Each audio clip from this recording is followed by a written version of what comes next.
Drama. बहकावे में आप देखेंगे कि असलम ने वजीर से पंगा लेकर अपने लिए बहुत बड़ा नुकसान मोल ले लिया।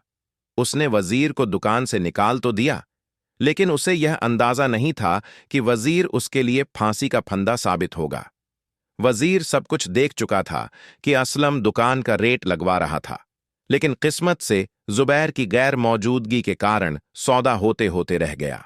उधर जुबैर ने दिल में ठान लिया है कि जब तक वह अपनी पहली बीवी जीनत से माफी नहीं मांग लेता, उसे चैन नहीं मिलेगा।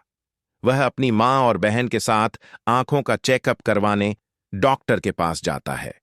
डॉक्टर बताता है कि अगर जुबैर नियमित इलाज करवाता रहा तो सुधार संभव है। यह कोई लाइलाज बीमारी नहीं है, दवा के साथ साथ परहेज भी जरूरी है। क्लिनिक से निकलते हुए उनकी अचानक मुलाकात जीनत से हो जाती है, जो किसी जरूरी काम से बाहर निकली होती है। जीनत को देखकर जुबैर की बहन तुरंत पहचान लेती है और जुबैर से कहती है कि वो जीनत है। जुबैर बेचैनी से जीनत की ओर बढ़ता है, लेकिन जीनत घबराकर तुरंत एक रिक्शा लेकर वहां से चली जाती है। जुबैर बस इतना ही कहता रह जाता है, मुझे जीनत से बात करनी है। उसकी बहन कहती है, क्या बात करोगे, वो तो जा चुकी है। घर पहुंचकर जीनत बहुत परेशान हो जाती है। वह किसी से बात नहीं करती और चुपचाप कमरे में बैठ जाती है। उसके दिल में तरह तरह के ख्याल आने लगते हैं। जुबैर अस्पताल से क्यों निकल रहा था? कंपोनेंट प्लेसमेंट, उसके हाथ में बैसाखी क्यों थी? लॉग, क्या वह चल भी नहीं सकता? उसे लगता है कि जुबैर बहुत कमजोर और बीमार लग रहा था। जीनत के दिल में अब भी जुबैर के लिए नरम कोना है। वह सोचती है कि हालात का पता लगाना जरूरी है।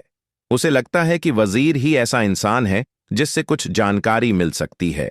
वह वजीर को कॉल करती है और कहती है कि उसे एक बात पूछनी है। वजीर तुरंत कहता है, भाभी आप कहाँ हैं?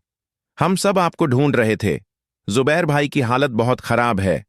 जीनत जवाब देती है, हाँ वजीर, मुझे भी इसी बारे में बात करनी थी। कल मेरी उनसे अचानक मुलाकात हुई थी, लेकिन मैं वहां से भाग आई।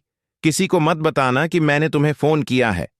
वजीर वादा करता है कि वह किसी को नहीं बताएगा और फिर एक खुलासा करता है, सितारा जहांगीर के साथ भाग गई है और जाते जाते उसने जुबैर भाई को झड़ दे दिया। इसका असर यह हुआ कि जुबैर की आंखों की रोशनी चली गई और वह जिंदगी भर के लिए लाचार हो गया। यह सुनकर जीनत रोने लगती है और पूछती है, क्या उनका इलाज नहीं हो सकता? वजीर जवाब देता है, इलाज तब हो जब असलम ने कुछ छोड़ा हो। उसने तो दुकान भी बेचने पर लगा दी है और अब वह सदरा से शादी करने जा रहा है। उनकी सगाई हो चुकी है।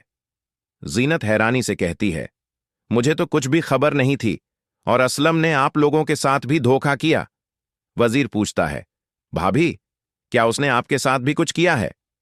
जीनत बताती है, जब मेरी बेटी सबा की तबीयत खराब थी और मैं पैसे मांगने गई थी, असलम ने मुझे कर्ज तो दे दिया और कहा कि 2 साल में लौटा देना। बाद में उसने धोखे से मुझसे दस्तखत करवा लिए और अल्लाह का शुक्र है कि मालिक साहब ने मेरी जान बचा ली। वजीर गुस्से में कहता है, असलम तो बहुत चालाक निकला, हमें कुछ न कुछ करना होगा। जीनत कहती है, हां, सब कुछ जुबैर को बता दो ताकि उसे पता चले कि असलम कितना घटिया इंसान है। मालिक साहब के सामने तो वह हाथ जोड़कर माफी मांग रहा था। उधर वजीर भी उदास हो जाता है कि उसे भी दुकान से इसलिए निकाला गया क्योंकि वह जुबैर का साथ देता था। वह जीनत से कहता है कि वह एक बार घर आ जाए। जुबैर बहुत शर्मिंदा है और माफी मांगना चाहता है। वह समझ गया है कि जीनत से बढ़कर उसकी जिंदगी में कोई नहीं। दूसरी तरफ जब सितारा को होश आता है तो भाईजी उसे बताता है कि जहांगीर मर चुका है। सितारा डर से कांपने लगती है और इल्जाम लगाती है कि भाईजी ने जानबूझकर जहांगीर को मार डाला ताकि वह उसे पा सके। भाईजी पहले इनकार करता है, लेकिन फिर कहता है, हां, मैंने ही उसे मारा। अगर तुमने ज्यादा बात की तो तुम्हें भी जान से मार दूंगा। फिर वह सितारा को धमकी देता है कि आज रात उसके दोस्त आ रहे हैं और उसे उनकी मेहमान नवाजी करनी होगी, वरना अंजाम बहुत बुरा होगा।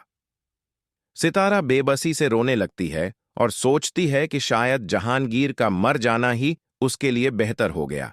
कम से कम वह इस मनहूस इंसान के चंगुल से तो बच गया।